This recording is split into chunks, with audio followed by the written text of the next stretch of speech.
where my research differs from most 9/11 books is that I discuss who is behind 9/11.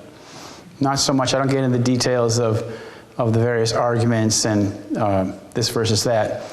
But the evidence is here, and I show the network of people who were involved in the planning of 9/11, the carrying out of 9/11, then the non-investigation of 9/11, and then the promotion of the false myth on the American people.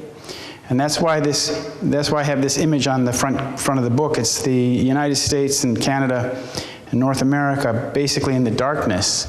And this book and my information is trying to shine light to disabuse the American people of what really happened on 9/11, because to this day, 13 years now, we have been living under a deception. And a nation that is deceived to that level is a nation that's enslaved. You know, we're engaging in more and more wars now. We're increasing the military action in Syria and in Iraq, everywhere.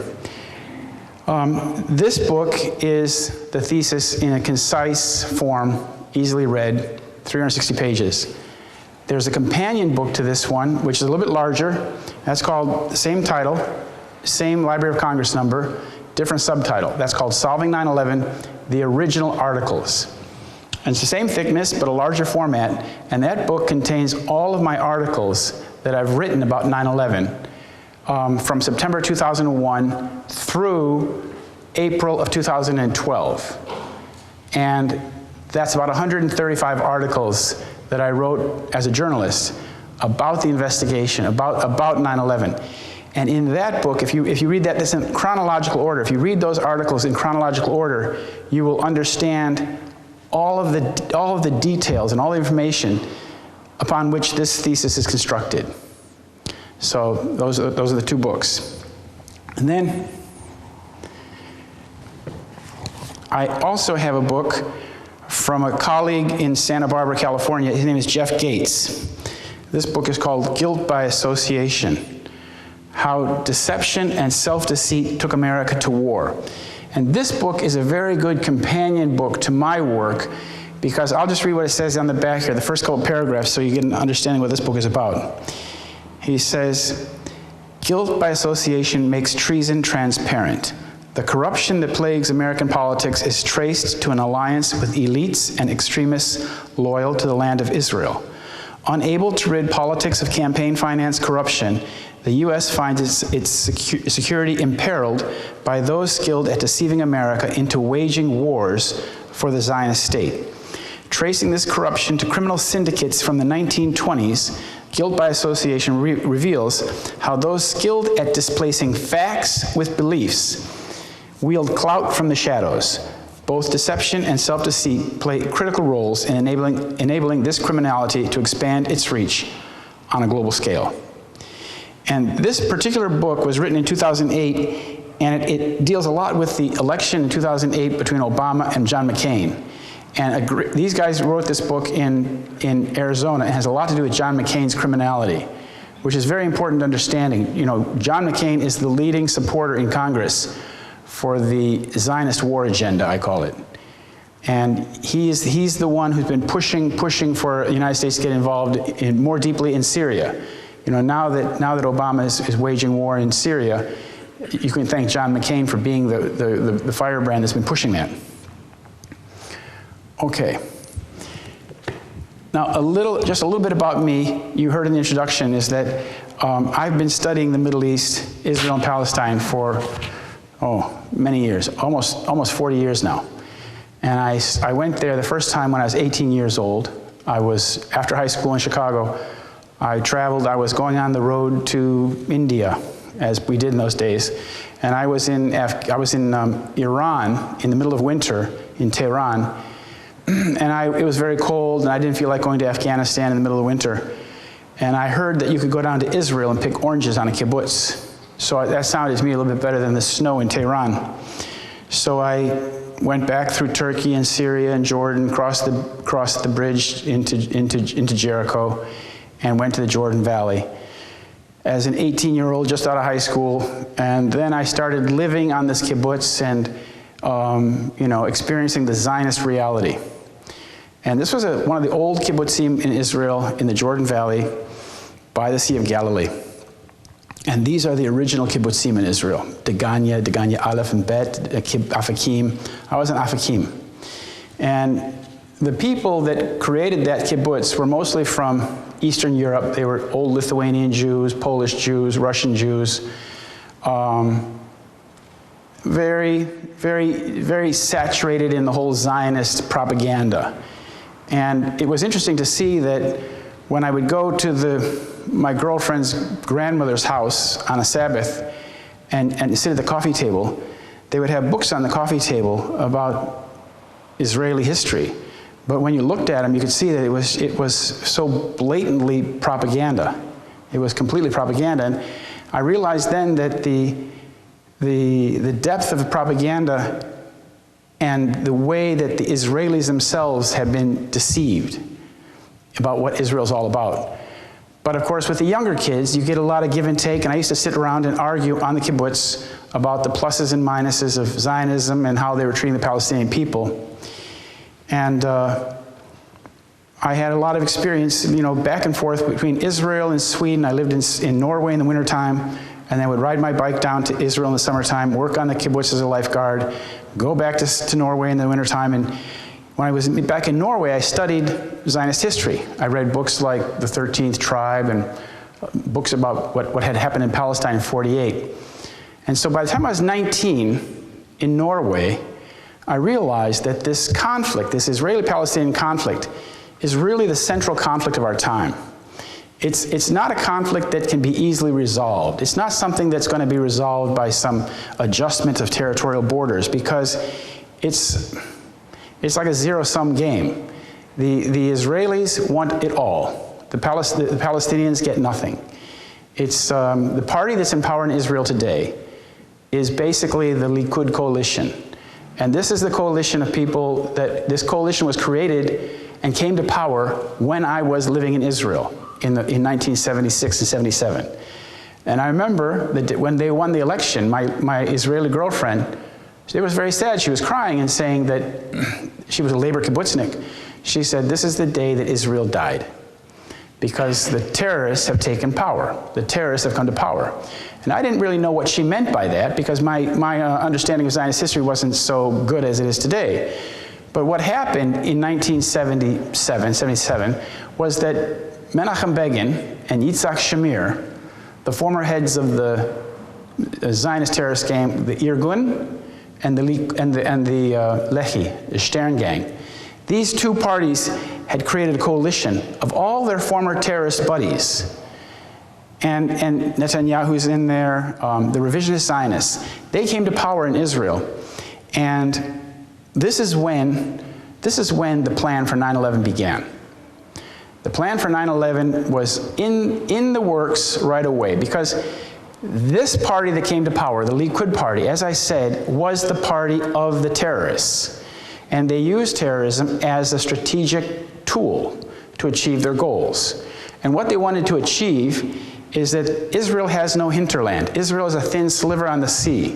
There's no hinterland for them. So what they needed is that they needed the United States military to come in and to basically fight their wars for them and to give them a buffer zone. And you can see that first happening, for example, in 1982, when the Israelis invaded Lebanon. They went up to the Litani River. They had secured southern Lebanon, and they intended to keep that area. But, and the United States and the French and the Italians were called to hold the line. You remember that. And then, of course, we had the bombing of the barracks in the airport in Beirut, and hundreds of Americans were killed, and about 100 Frenchmen were killed, and Ronald Reagan pulled the troops out. But that was the first time that Menachem Begin and his cronies tried to get the United States to provide a buffer zone for Israel. Well, it didn't work out very well, so, of course, the Israelis, because the Israelis cannot hold that territory. They can't hold that much land, so they need the United States to do it.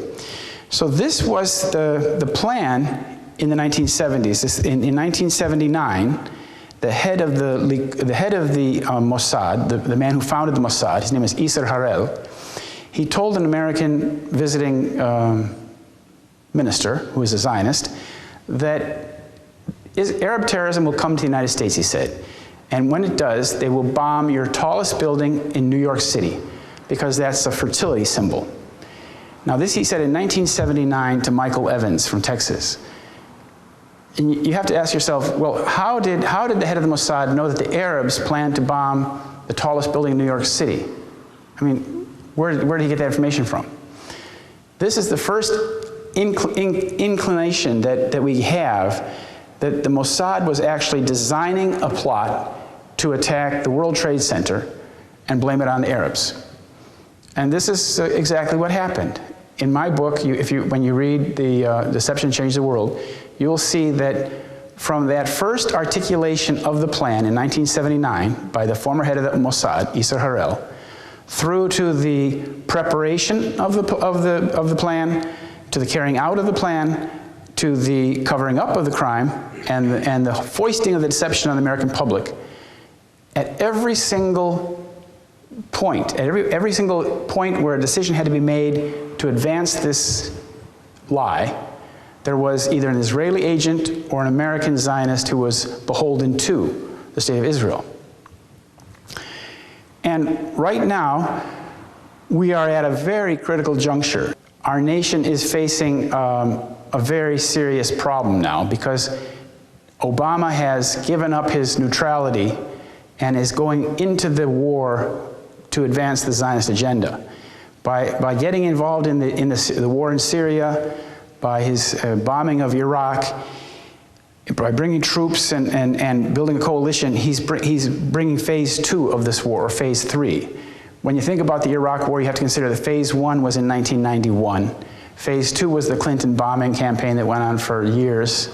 And then phase 3 was the occupation that George Bush Jr. started in 2003.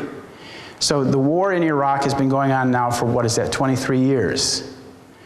And we're looking at a war, as they promised, that will go on for decades and decades and decades. But the thing is that we have been utterly deceived about the reason for this war. You know, it's like we see some videos, it's like Wag the Dog. We see some videos of some journalists apparently being beheaded, and these videos have been presented to us by an Israeli website. It comes from a group called Site Intelligence Group, which is run by an Israeli Mossad agent. Her name is Rita Katz. And she was on CNN the other day. She was explaining that one of the beheading videos, the most recent beheading video, she said, we put up on the website, on the internet, before the group even released it, she said, because we had it beforehand. So you have to ask yourself, how did this little Israeli intelligence group have a copy of the beheading video that the group itself had not even, that the bad guys had not even posted on their own website yet, had not even issued yet? How did the Israeli website already have a copy of this beheading video? You know, I submit, you know, that most likely these beheading videos have been created by Israeli intelligence for the purpose of getting the Americans fired up and ready to go to war. You know, the gas attack last year didn't work, but now this time it's worked. And so now we have, you know, the United States going further into this Israeli agenda. Now, what is the Israeli agenda for Syria? What do the Israelis want to accomplish in Iraq? They basically want to accomplish what they did in Yugoslavia, Balkanization. They want to cut Iraq into 3 pieces, partition it into a Kurdish group, a Kurdish zone in the north, a Shiite area in the south, and a Sunni area to the west. And this whole Islamic State thing is just another step in that direction. Now, there's a very interesting thing about this Islamic State. You remember John McCain, who is the subject of this book, Guilt by Association. John McCain went to Syria in May 2013.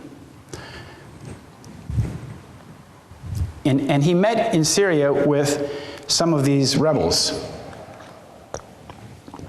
There's photographs of him sitting there talking to these rebels. And one photograph in particular, he's sitting there talking to these people in a sit-down meeting, and he's talking to a man in a black shirt. And that man in the black shirt is Abu Bakr al-Baghdadi, who is now today the Caliph of Islamic State. And this man had created Islamic State in Syria, ISIS, 1 month prior to this meeting with John McCain.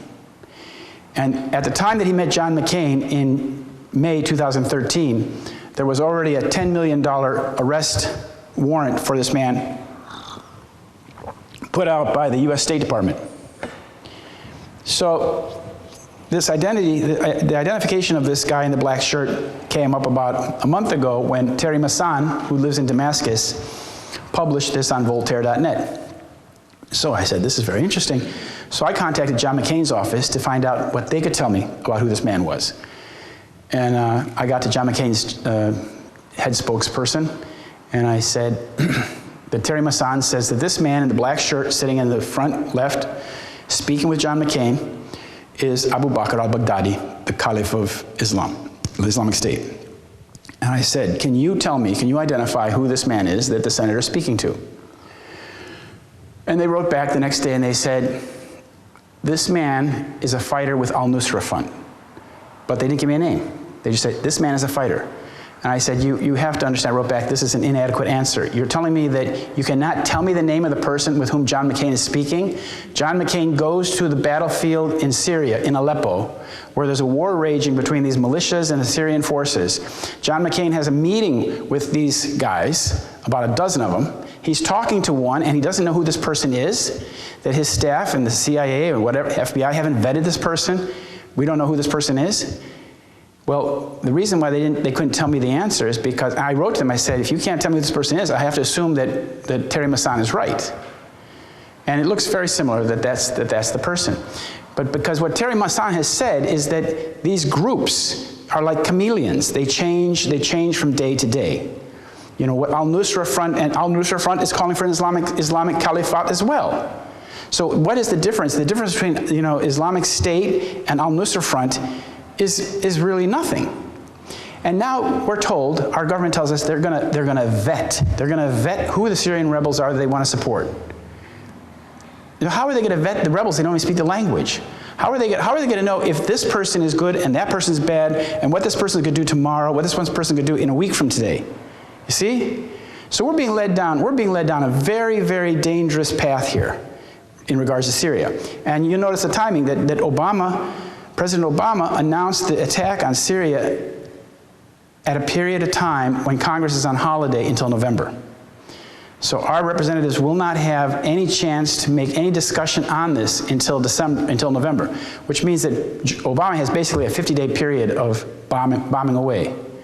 And you know, I don't know what's going to happen. But we saw something very strange in July. We saw the Israelis committing a very evil act of aggression in Gaza. And, you know, when they first started it, I thought, well, they'll do it maybe for 2 weeks or so. But it went on and on and on. It went on for like 50 days. And that's at great expense to the Israelis. But what they did was absolutely criminal. I don't know if you're familiar with this, but they used Palestinian kids as human shields. They bombed schools. They bombed at least 7 schools. 85% of the targets that they struck in their bombing raids were personal homes, family homes. 85% of the bombing targets were family homes. And there's videos showing how they even attacked ambulances. There was a scene where there's 3 ambulances come to a place where there's been a bombing attack, and these 3 ambulances Palestinian ambulances come up there, and the people are all gathering around, and then the Israeli military strikes the ambulances, blows them to smithereens, and all the people are just all bloody and everything. It's really awful. But this is not new. The Israelis have been attacking ambulances since 1982. If you're interested to know really what happened in Lebanon in 1982, I recommend getting a book. It's a photographic book. It's called Eyewitness Lebanon. Very hard to find, large format book of photographs of Lebanon, the Lebanon War with captions. These photographs are never published. But it shows, for example, how in the Lebanon campaign, when in '82, the Israelis also arrested all the doctors and nurses, and they paraded them down the street. They took them away. They arrested them. You see, this is something that a Christian or an American can't understand. Why would the invading force arrest the doctors and nurses? Because they want to maximize casualties. This is something that Americans can't even fathom. It's so foreign to our way of thinking. But this is how Israelis think. You think, why would you strike an ambulance? That's a war crime. Why would you strike an ambulance that's gone to rescue somebody? That's what the Israelis do. And when the Israelis did this now, and with so many people having these digital cameras and being able to make videos and put them online, it came to the knowledge of the American people in July of this year how brutal and how criminal the Israeli state really is. This is something that doesn't happen very often. It happens every couple years. They do something really terrible. Like the last time they did something really terrible was, well, I guess in 2012 they bombed Gaza. But in 2008, Operation Cast Lead, if you remember that, when George Bush was just leaving office and Obama was just coming in, they bombed Gaza relentlessly, killed thousands of people. But one of the things they did that was most outrageous is that they dropped white phosphorus on people. And white phosphorus is a burning thing that when it hits your skin, it'll just keep burning through until it gets through the bone. It just doesn't stop burning. It's a hideous, hideous thing. And of course, they were found guilty of war crimes, and Judge Goldstone from South Africa did a United Nations survey, a study of the crimes that Israel committed, and found that Israel had indeed committed serious war crimes. But now we could see, just 2 months ago, the Israelis doing this horrible, horrible criminal action, which is really genocide. It's a genocidal crime against the people of Palestine, against the people of Gaza Strip. And now we have September 11th. So some people who are familiar with my thesis could say, well, maybe Mr. Bollyn isn't far off on his analysis. If the Israelis can do that in Gaza, well, why wouldn't they do that in New York? You see, the thing is that most American people have lived under a great illusion about what Israel is. When I came back to this country after 3 years living in the Middle East, when I was 21 years old, I saw that the media was completely distorting the perception of what was happening in Israel. So then I would read the New York Times and the the Washington Post. I would look for how they were twisting it and how they were distorting the reality and what information they were leaving out, because that's the important stuff. And that's how I've been reading the papers ever since, as a skeptic looking for how the Israel was being protected. And I followed a number of their crimes and other crimes, cover-ups like the shooting down of Flight 800, TWA Flight 800 in 1996, the sinking of Estonia ship in 1994, in which 1,000 people went to the bottom of the ocean. In that sinking, there's an Israeli involvement as well. And yet the government of Sweden covered it up, the death of 502 Swedish people and many, hundreds of other people, that was covered up. And this is the kind of thing studies that I was doing, how governments cover up atrocities like that, especially when Israel's involved. And then 9/11 happened. And when 9/11 happened, on the very first day, there was indications that Israel was involved, that Israel had prior knowledge. The first indication was, of course, the 5 dancing Israelis. These 5 Israeli agents who were seen clapping, videotaping, high-fiving, and clicking lighters with the burning towers behind them. They were on Jersey side of Hudson River. And these men were, on September 11th, when we were in Pennsylvania already driving home, I heard Ted Koppel came on the radio and said that the FBI is looking for 5 Middle Eastern men who were seen observing and videotaping and celebrating the attacks on the World Trade Center. And I thought, well, they might be Israelis, Middle Eastern, could be Israelis. And it turned out the next day, they were Israelis. They were captured by the FBI. First by the New Jersey police caught them. Then they were turned over to the FBI. But these 5 men turned out to be Israeli intelligence operatives. 2 of them were known to law enforcement as being Israeli Mossad agents, the Kurtzberg brothers. The other 3 were operatives. They all pretended to be moving agents. They all were like working for this dodgy Mossad front known as Urban Moving Systems in Weehawken, New Jersey. Then there was the question of the 4,000 Israelis who were supposed to be at work that day at the World Trade Center that didn't show up. I think there were 3 Israelis who died, like one janitor and some other guys. 3 people total died, Israelis, when there should have been 4,000 people there. And there was a story that came out shortly after 9/11 about this Israeli instant messaging service that could convey a message to somebody, instant message, through various platforms, through your BlackBerry, through your pager, through your internet, through your whatever, your cell phone. If you were an Odigo subscriber, and the message was obviously sent in Hebrew, and probably they checked the buddy key, send this message to all people who speak Hebrew and who, well, the message was in Hebrew, and to Israeli nationals. So these people all got a warning message. And the interesting thing is the FBI went over there and met with the president of the company Odigo in Tel Aviv because he said that people in Israel had gotten this message, that something was going to happen to the World Trade Center. And Alex Diamandis, the vice president of the company, said that the warning was precise to the minute. So that meant that the warning said, do not go to the World Trade Center today because at 8:45, something awful is going to happen. You don't want to be there. And this story about the 4,000 Israelis, when it came out, these people on the internet would say, oh, it's Arab propaganda, this is Palestinian propaganda, la la. No, it has nothing to do with Arab propaganda. They reported it, of course, because they saw it too. But the source of this was the Israeli Foreign Ministry, who had received calls from 4,000 families asking about their loved ones. And then that report, they reported that to the Jerusalem Post, and the Jerusalem Post put it on their online edition on September 12th, 11th or 12th, I think on the 12th, must have been the 12th. And the editor of the Jerusalem Post later said that it's absolutely true. Everything that we posted on that piece is correct. So these two stories, the Odigo instant messages and the 5 dancing Israelis, indicated to me that we were dealing with a case where Israel clearly had prior knowledge, but prior knowledge in such an attack means complicity. When you have that kind of prior knowledge that something's going to happen, you're involved. You're mixed into it. So, it was a pretty, even for me, it was a pretty, far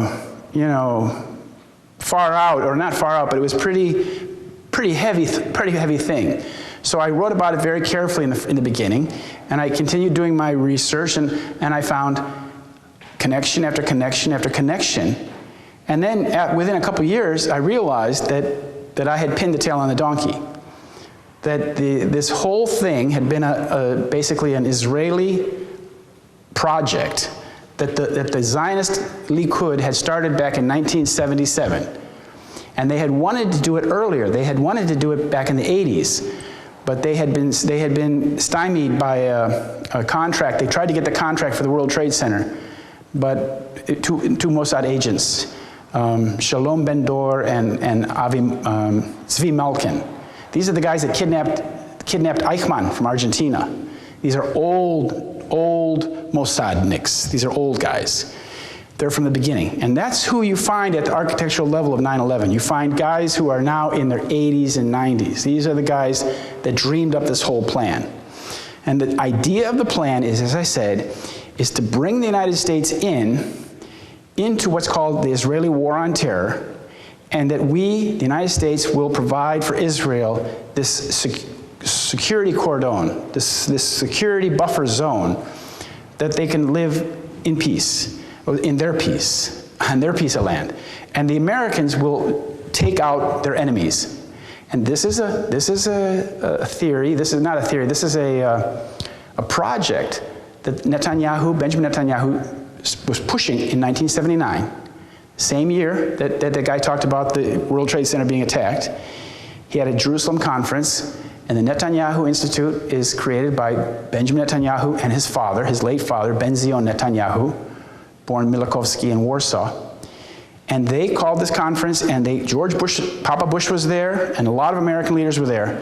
And that's where they first put out this idea that the United States and the Western democracies will have to come to the Middle East and fight terrorism, that is, the terrorists that are attacking Israel, and the countries that support them. And that's where we are today. So, with that, having said that, I'd like to, if anybody has any questions, I mean, this is a good time for you to ask questions, because I've told you enough that you probably have some questions, and that's the very important give and take. You know, does anybody have anything they'd like to ask?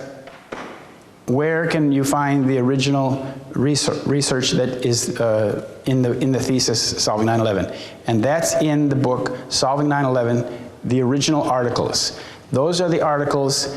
As a journalist, I wrote those with internal notes so that I explain where every source comes from inside the article. And I started writing about this on September 11th, actually. It was September 12th. And my first article was about these 12 dancing Israelis, I think, because that story about those 12 dancing Israelis was only reported in the New Jersey paper called the Bergen Record. The Bergen Record. And the journalist his name was Paulo Lima. And what's interesting about that story is that he identifies these 5 dancing Israelis who clearly had prior knowledge. He reports that in the New Jersey newspaper, but it was not reported in any New York newspaper. Huh? Right across the river in New York City, this story was kept out of the news. Ted Koppel had issued a bulletin on September 11th talking about these 5 Israelis, or 5 Middle Eastern men they were looking for.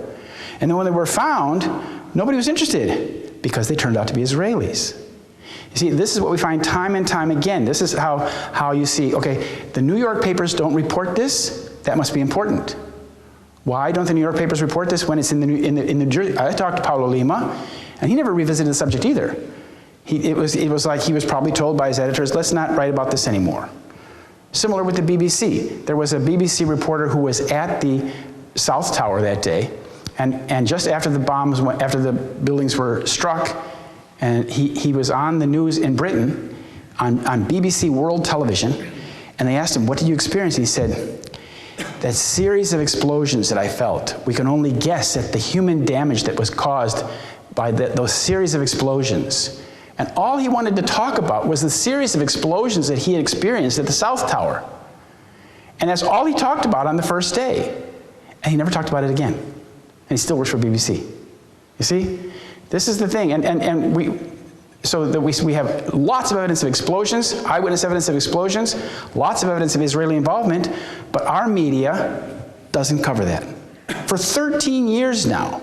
So we're living in a nation where our government and media have protected the deception for 13 years because they are riding on that pack of lies. But that pack of lies can't go any further. The legs on that pack of lies are broken. So this nation is in a very unstable position. It's not sustainable. It's not sustainable for the government to be making policies based on lies when you have like more than half the nation knowing that. There's a small group here today, but there are more than half the people in the United States know that the official version is not true. Well, how sustainable is that? His question is, who's at the top of this Zionist cabal that pulls this off? And this is a very good question, because there's 2 things you have to remember. In my opinion, the state of Israel is very powerful, and they have a lot of military know-how, and they have a lot of strategic know-how. But they also have a very big hinterland in the city of London, the city of New York, the city of Montreal, the city of Miami. They have the international Zionist network, thank you. For example, the International Order of B'nai B'rith. Just for your information, the man who made Obama president was Philip Morris Klutznick in 1992. His daughter, Betty Lou Saltzman, in 1992 said Barack Obama would be America's first black president. And that's what he became. And in 1992, Betty Lou Saltzman Klutznick, she's the daughter of Philip Morris Klutznick, who was the president of the International Order B'nai B'rith, which is a Zionist Freemasonic organization. So when you talk about these, who's at the top?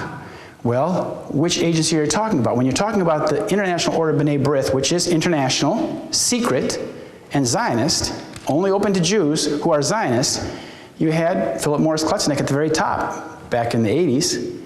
But then when you talk about the Israeli planning, so the Israelis are more like the state and the operational arm. It's like the spear point of international Zionism. You know, you have the Rothschilds, and you have the people in London, and you have the British establishment, the British Zionist establishment. You have the people in Chicago, you have all these people. But the Israelis are like the focused power, the obvious power of that Zionist network. You see what I'm saying? There, we have people, key to this whole thing would be certainly Shimon Peres. Shimon Peres would be at very close to the top. Ariel Sharon, to some degree, but he had tea with Mr. Peres and then he had a coma shortly afterwards. I think he was probably perhaps thrown into a coma. But then you have Ehud Barak, he's near the top. Then you have a lot of people whose names wouldn't mean anything to you because these are the heads of the Mossad, the heads of the Israeli intelligence, and there's many of them. But political leaders, you can see those guys. And Ehud Olmert, for example. Ehud Olmert was in New York City on September 11th. It's very strange. I found that in the reading the Jerusalem Post sports page in an article about how he had been in New York City on September 10th transacting a deal selling an Israeli football club, the Likud football club called Beitar, to a couple Israeli guys in New York City. That transaction occurred on September 10th, 2001 in New York City. The night before, he had been in Toronto at a United Jewish Appeal fundraiser. Well, what's most peculiar about this Ehud Olmert's visit to New York City is that he was the mayor at that time of the sister city of New York City, which is Jerusalem. He was also deputy prime minister of Israel. But his visit to New York City was kept completely secret. You know, certainly the FBI knew he was there, the US government knew he was there, the Giuliani knew he was there, New York police knew he was there, the media knew he was there, but nobody reported it. Why? And that afternoon, September 11th, a plane load, a 747 LL plane, left to Tel Aviv from New York City. The US Defense Department allowed a plane full of Israelis to leave New York City on September 11th. So I suppose Ehud Olmert was on that. Now, is Ehud Olmert in the top echelon of the planners? Probably is. Probably is. So these are the players. But I would say at the very top would have to be Shimon Peres today, of the people who are still alive. But there's many others. But the next question?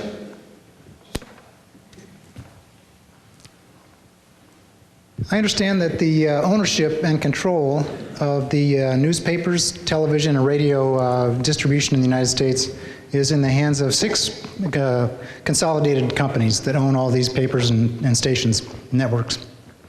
And I also understand that many of the men who are the CEOs and boards are Jewish.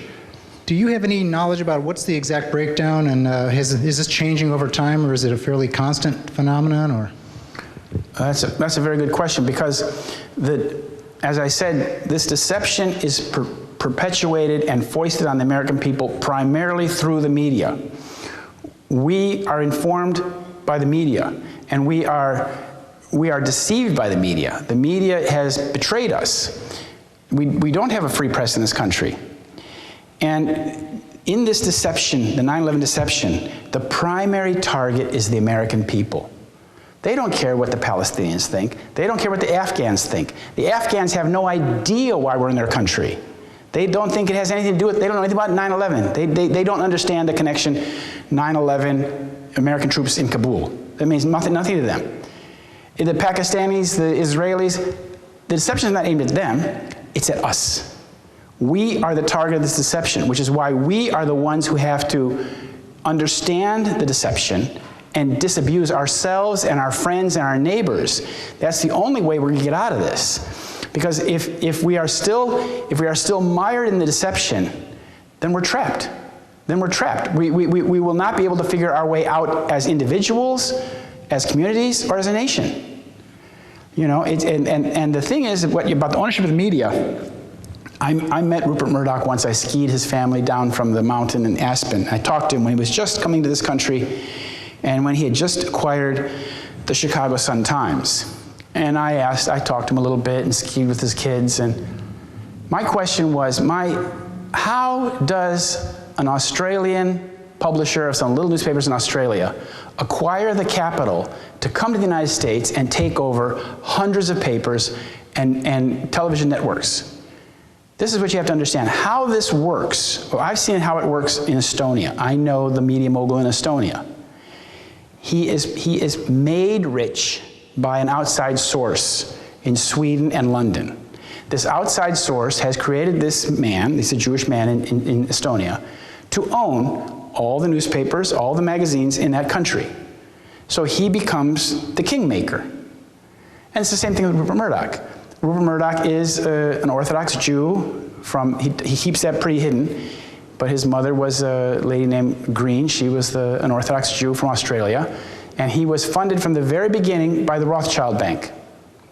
So they create him, and he becomes the vessel. He becomes their man in America. And so, for example, when the United States invaded Iraq, was preparing to invade Iraq in 2003, he owned 160 newspapers. And every one of his editors agreed with him about the need for American troops to go into Iraq. You see how it works? So the readers of all those newspapers in America and Canada and Britain say, yeah, I guess we should go to Iraq. Hey, that makes sense. Because most people, most Americans aren't that savvy when they read the newspaper. They don't put their critical thinking and say, well, maybe these guys are trying to convince us of something.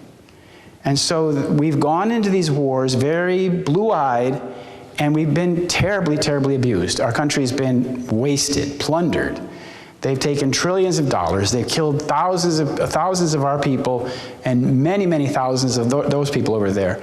And they have taken this country one big step back. And you know, this is my first time in America in 7 years, but I have never been in a country that is so militarized in my life. You know, it's frightful. But the media is the main tool by which they occupy our minds, by how they deceive us.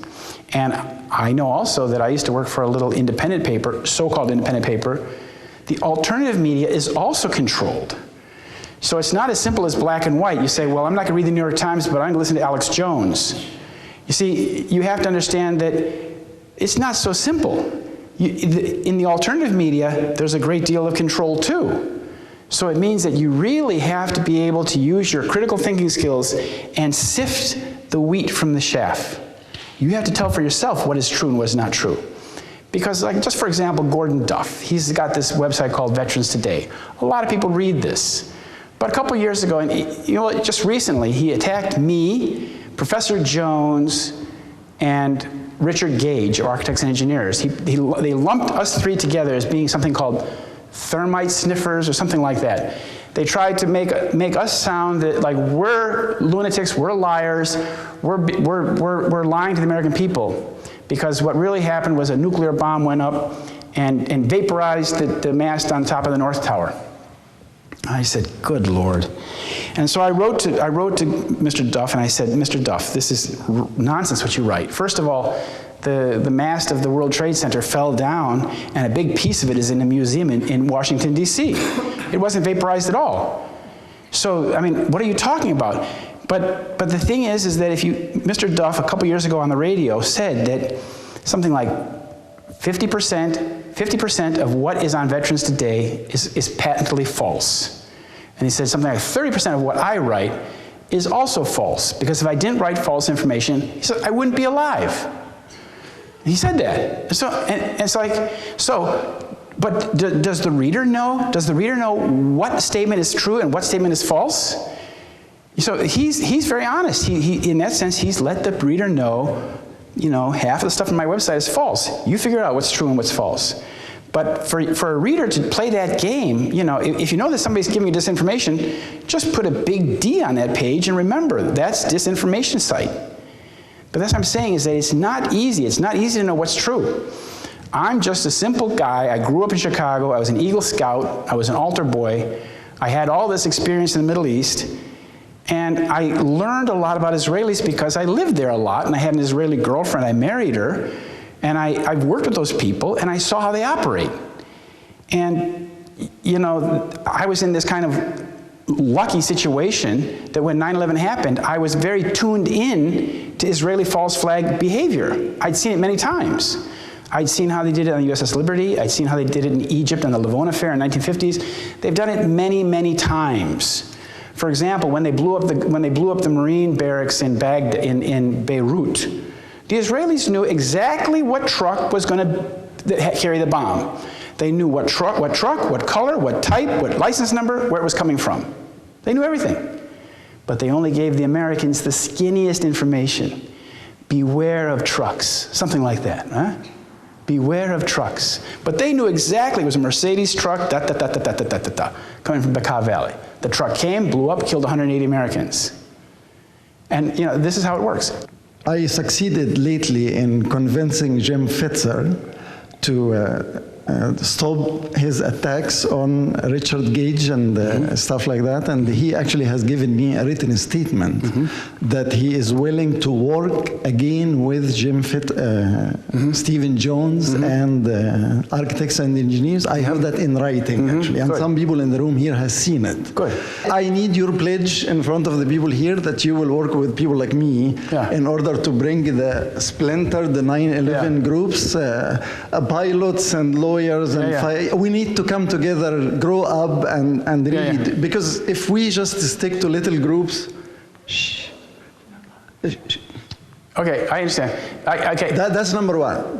Intelligence agents are supposed to be really smart and professionals, And I find the Israelis dancing while the event is just kind of like, you don't expect professionals to do something like that. Right. So don't you think that this is kind of like strange that those were supposed to be professionals who knew everything, and then all of a sudden they are acting like idiots dancing. Okay, I understand.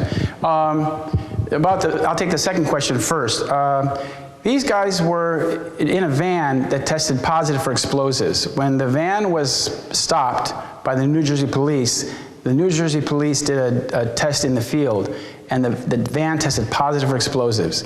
These men also carried several similar passports in their socks, $5,000 tucked away, box cutters, and they told the police that they had been on West Avenue that morning. They had been by the World Trade Center that morning. These guys worked with a company that was clearly tied in to the logistics of 9/11. They may have put the explosives in the building. They may have been part of the team. Now, when they saw the building going down, they were looking at the fruits of their work. They were looking at something that they had participated in. So they said, yeah, good job, wow. I think they didn't expect to be seen. They didn't expect anybody would see them. It's some lady who just looked out her window from above and saw them, and she called the police. She said she thought it was odd, but she's the only one that called. If she hadn't been there, nobody would have called. If I hadn't written these books, nobody would be telling you about the Israeli role in 9/11. Nobody. Because there was nobody else doing this research at all in 2005, 2006, when I was attacked by the police. I was the only person who has pursued this avenue of research at all. Now you'll read many places where people repeat my findings without giving me credit. But all of this investigation that has pinned the tail on the Israeli donkey was done by me. I know, because there's nobody else. Now your first question was, about this Fetzer and this stuff. You know, my basic attitude is that, I've told Mr. Fetzer this before. If Mr. Fetzer thinks nuclear bombs were put in the building, find a nuclear scientist, write a peer-reviewed paper, and get it published. Simple. He's a professor of history of science. He knows that's how it's done. Do it. Same with Judy Wood. If Judy Wood thinks that Buck Rogers beam weapons from space or from here pulverized the towers and made everything get pulverized, write a scientific paper. Find some experts who are experts in that field, scientists, write a peer-reviewed paper, and get it published in a journal. That's what Professor Jones, I worked with Professor Jones on this.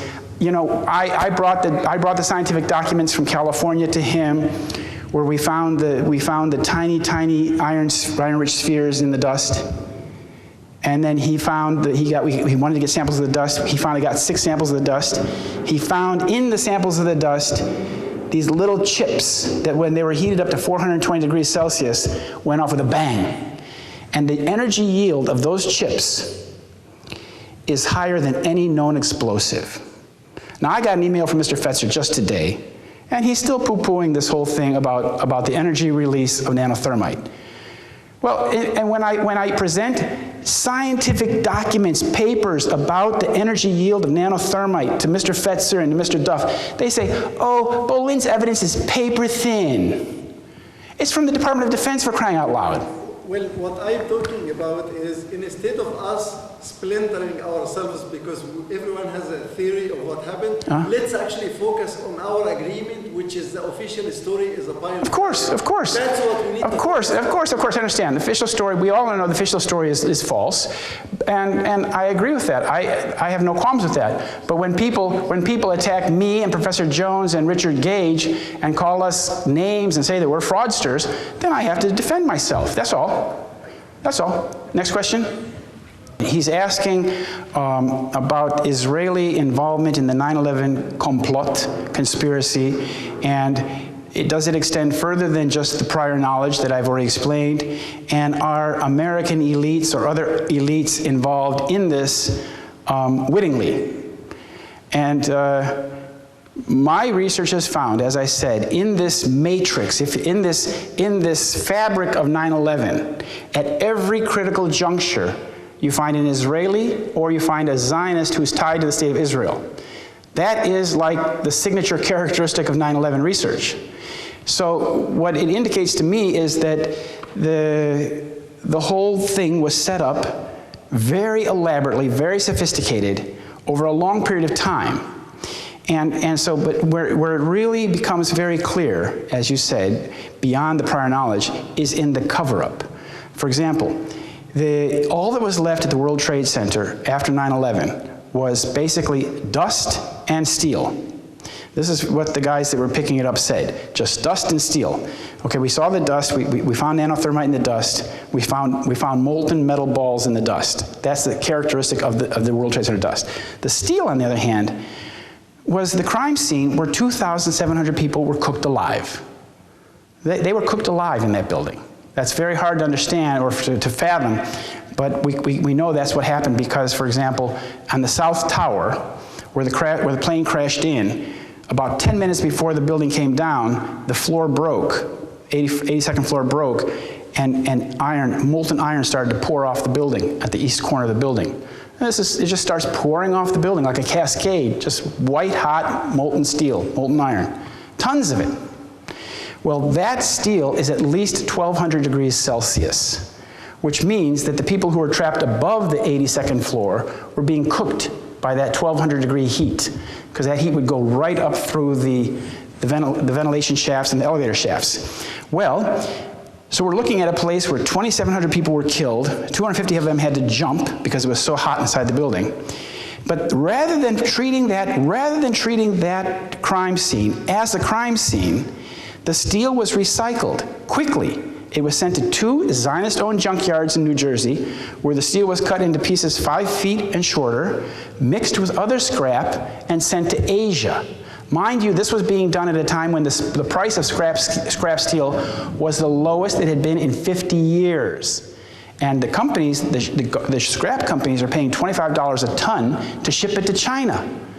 It makes no sense. If you would just rather hang on to the steel until the price goes up, or you would sell it to Pennsylvania foundries where your transportation costs are minuscule compared to sending it to China. This was destruction of the evidence. Who was destroying the evidence? Michael Chertoff, who was the Assistant Attorney General, later became Homeland Security Czar. Michael Chertoff is an Israeli-American dual national. His mother was a Mossad agent, Levia Eisen. And Michael Chertoff was the person who was supposed to prosecute the crimes of 9/11, because being an act of terrorism, it falls right into his domain. He is the person who was supposed to prosecute the crime. Do you know that Michael Chertoff also prosecuted the 1993 bombing as the attorney from New Jersey? So Michael Chertoff has been involved with the 9/11 saga from 1993. So that's another one of those key players. Michael Chertoff would be one of the people who is higher than management level. He's architectural level as well. In such a false flag terrorism attack, there are three fundamental levels. There's the architectural level, the management level, and the deception, the working level. For example, the 19 terrorists, they're part of the deception. They're the working level. Patsies, even. Management level is the people who manage the problem afterwards, or in the process. For example, the Judge Hellerstein in New York City. There were 96 families that did not take the government payout. They wanted a trial. They wanted to know who killed their loved one. They wanted to know what happened that day. The main defendant in the 9/11 tort litigation was an Israeli company owned by one of Gilad Atzmon's cousins, Menachem Atzmon, a criminal in Israel, a Likud criminal who went to jail. I even think he went to jail for fraud. After he got out of the problems in Israel, he went to Holland and started this company, International Consultants on Targeted Security. They provide airport security around America. Their company, Huntley USA, was the company that let those 19 Arabs on the plane in Boston and Dulles. So they were the #1 key defendant. Judge Hellerstein, though, he dismissed them. He said, well, you're just the parent company. It doesn't matter.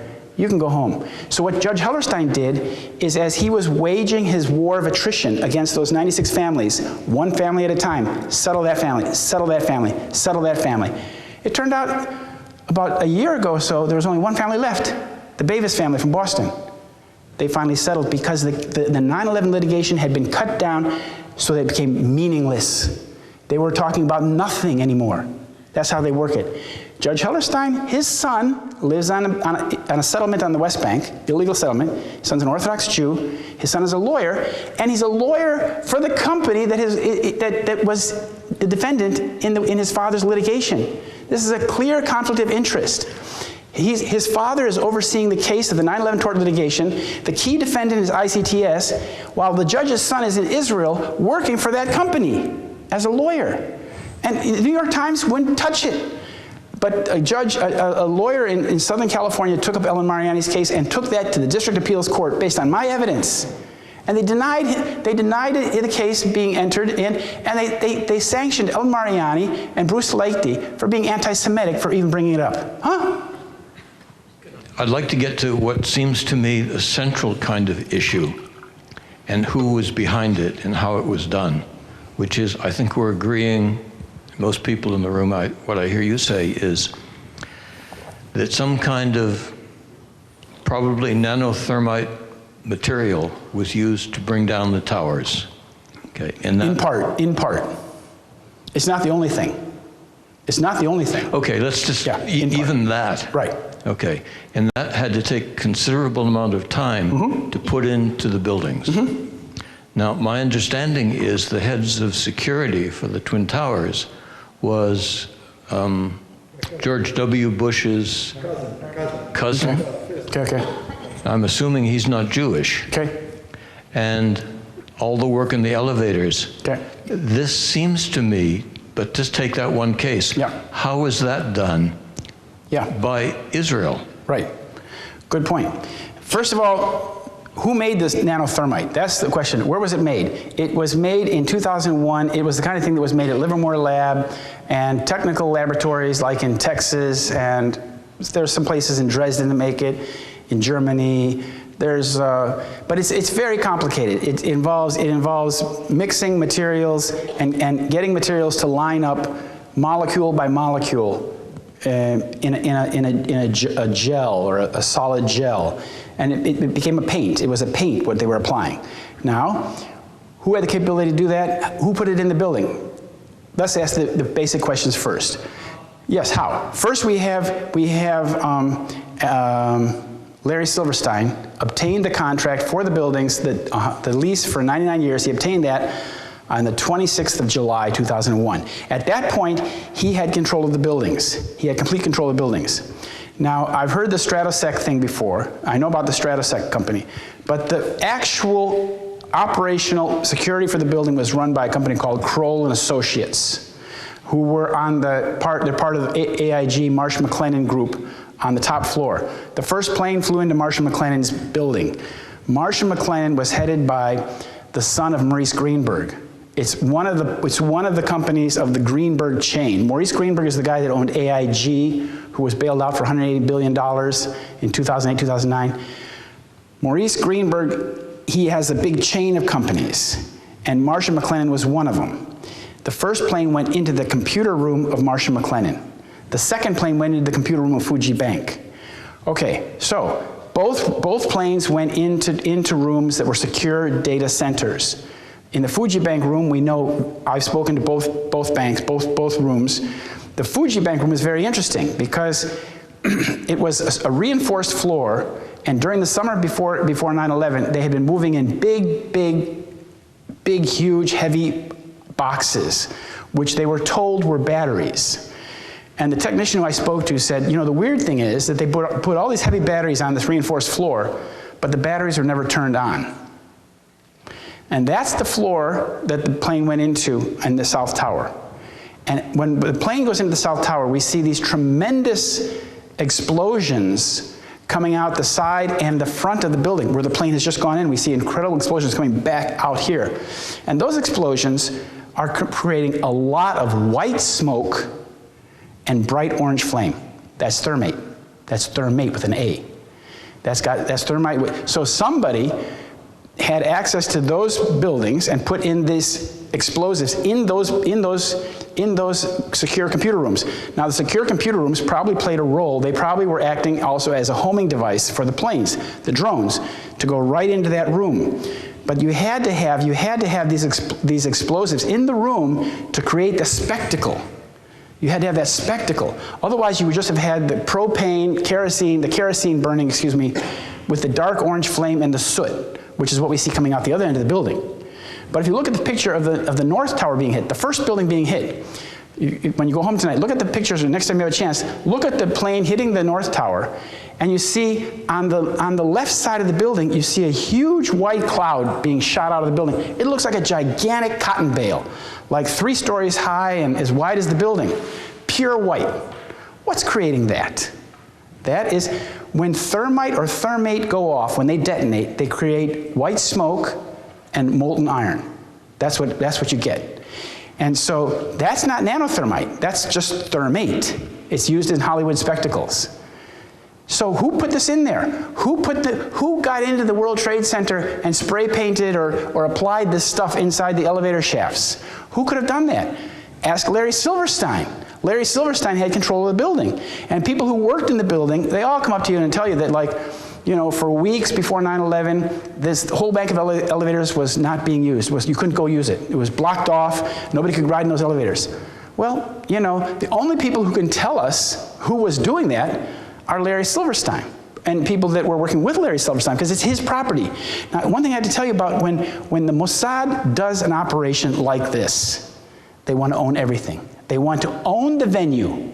They want to own everything. They have to have complete control. That's the only way they can pull off something like this, because if they don't own it, something might go wrong.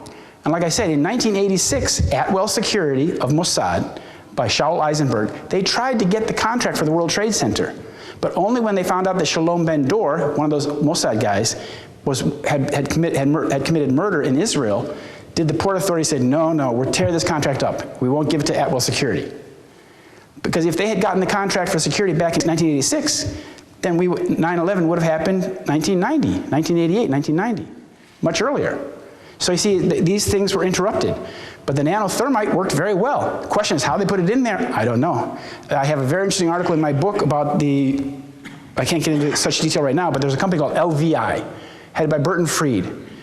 Engineering News and Report reported on the 13th of September 2001 that LVI, who does pre-demolition work for controlled demolition, they go in, prepare the building.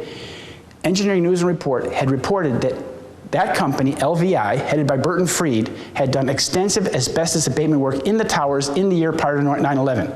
I called up Burton Freed and said, Mr. Freed, can you tell me, you know, did you do this work as Engineering Report says? He says, no, it wasn't me, it was another company.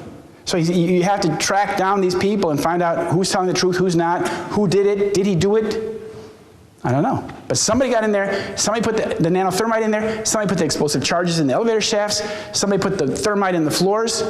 Who did it? I don't know. That needs to be determined. Somebody has to come forward and admit.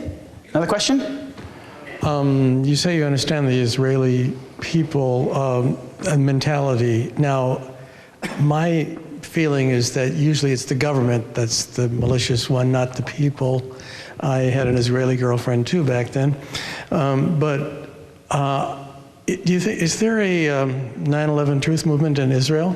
That's a good question. I doubt it. I doubt it. I think that there's actually a lot of people in Israel who probably know a little bit of the truth, but the Israeli bond, and especially at the higher level, is such that Israelis have a kind of code of omerta. It's a Jewish thing that you never say something about another Israeli or a Jew or anything about your country that can be any way be used against your country or your people by outsiders. It's like a code of omerta. And that's why Gilad Atzmon was speaking the other day in Seattle, and I saw him in Portland. He was giving a kind of strange lecture, but he was talking about Jewish intelligence and bell curves and things. But I asked him afterwards, because I really wanted to ask him, I've been meaning to ask him for a while, and I had the chance to meet him, if he was related to this Mr. Atzmon who owns ICTS. And he was very honest. Gilad said, yes, yes. He's like my dad's cousin. And then he said, and he's also related to Nathan Yellen Moore, who was the founder of Revisionist Zionists and the Irgun Party. He's another big terrorist. And he says, and Janet Yellen is related to Yellen Moore. He says Janet Yellen is related to these Likud people. She's the head of the Federal Reserve, as you know. And then, for good measure, he said also, yeah, and I'm also related to Tzipi Livni. And that Livni is related to the Yellen family. So it's like, if my good friend Gilad Atzmon, really were serious, he wouldn't be talking about bell curves of Jewish intelligence. He'd be talking about the role of Israel in 9/11. But I'm afraid that he says he doesn't have too much communication with his family anymore, and that they don't talk too much. But he should try. He should try. I think Bert brings a good point, in terms of, for example, you never spoke about the Pentagon. And the Pentagon was obviously something that either the brass in the Pentagon were also compromised, or the Pentagon also was made entirely by the Mossad, which there is no really evidence for. Do you have a question? Oh yeah, okay, well I only have a short time to talk. I didn't talk about Shanksville. Shanksville is a huge cover-up. I didn't talk about a lot of things. But like, let's maybe just very briefly talk about Shanksville. We won't talk about the Pentagon. Shanksville is something a lot of people don't understand. They showed you a hole in the ground in the reclaimed mine. They say the plane went there, right? But the actual debris was being removed about a half mile in the woods. All the debris was being removed in the woods. So it was like a deception. We were told that the plane went here, and I went to the Somerset paper I said I wanted to talk to the newspaper about how they covered the story, and they put me in a room with a US military guy who was speaking for the newspaper. And he said that you have to understand that the plane was coming so fast that when it hit the ground liquefied, and the plane was swallowed. This is US Army personnel telling me this. But he said, but one wing bounced and flew in the woods about a quarter mile. Okay, that's what you say. And then I understood that the Somerset newspaper just built a new building the next year for $2 million. And when I asked the publisher of the paper, did you ever report any of the eyewitnesses in town? There were at least a dozen who reported seeing a U.S. military plane flying around before the plane even before it even hit. He said, no, we couldn't validate their story, so we didn't report that. You see, that's how they got the $2 million for the new building, by not saying anything that would offend the U.S. military or the U.S. government. But the thing about Shanksville is that I found out that this debris was found, it's in the book, the debris was found around the Hoover's cabins in the woods. Reverend Hoover is a Lutheran minister, his son Barry Hoover lived in the woods. So I spoke to Mr. Hoover, the Reverend, and I said, Mr. Hoover, the FBI told you couldn't stay you had to leave your territory, you had to leave your 9 acres and let them pick up all the pieces. You said that there was luggage and human body parts everywhere. Why didn't you tell the American people that the plane didn't crash in that little in the hole in the ground, but that the whole debris was in the woods? He said, well, I was trying to cooperate. You see? What? He was trying to cooperate. Because what the FBI, I know the coroner there, local coroner, in the state of Pennsylvania, the local coroner is the person who has complete control of any accident site. That man is Wally Miller. He's my age. And I talked with Wally Miller a couple times, but Wally Miller, they asked the same thing. He was doing fixing his house too. He had come into a lot of money. He was getting a new funeral home, all makeover. And the three guys that were painting, the Angel brothers, these boys were painting, they said, Wally, tell them what the FBI told you. And he said, okay. The FBI told him, Wally, are you going to be a team player? Are you going to cooperate? What that meant is, are you going to turn over the crash site to us? And so they did. So the FBI took over the crash site and the removal of all the bodies, while Wally Miller stayed at a hospitality center about 6 miles away, meeting the families and the press. Yet, then I called Wally Miller a little bit after that and said, Wally, don't you feel badly signing death certificates for people whose bodies you never saw? He slammed down the phone. You know, he didn't like that. But that's what he did. Now, you see, this is a very important thing. So, why was the government hiding the fact that all the debris of Flight 93 was over there? Well, this is a very important question, because Associated Press reported that Flight 93 landed in Cleveland that morning. Before it crashed, they said it landed in Cleveland. And the Associated Press issued this statement, and they said that United Airlines had even identified the plane as United Flight 93. So some monkey business happened in Cleveland. So what I'm saying, what might have happened is that the planes 175 and Flight 11 may very well have been unified as one flight, may have landed in Cleveland, and the various people, the victims, were put on one plane, which was then shot down over there in Shanksville. Because the people in Shanksville all talk about that screaming thing that went over their head and the huge explosion. So something happened in Shanksville, and this is like the most obvious cover-up. You know, Shanksville is the most obvious one. The Pentagon is also very obvious. But it's one big, bloody, sordid saga. Any more questions? One thing, that lady has one. We're at time already. Okay. Because we want to give some time for book signing. So, yeah, just come up and you can ask some questions during the book signing. But I have a couple books here. I have, thank you very much. Yeah, please, everyone, thank him. This is my card. Okay. And I want Thank you for coming. Okay. $20.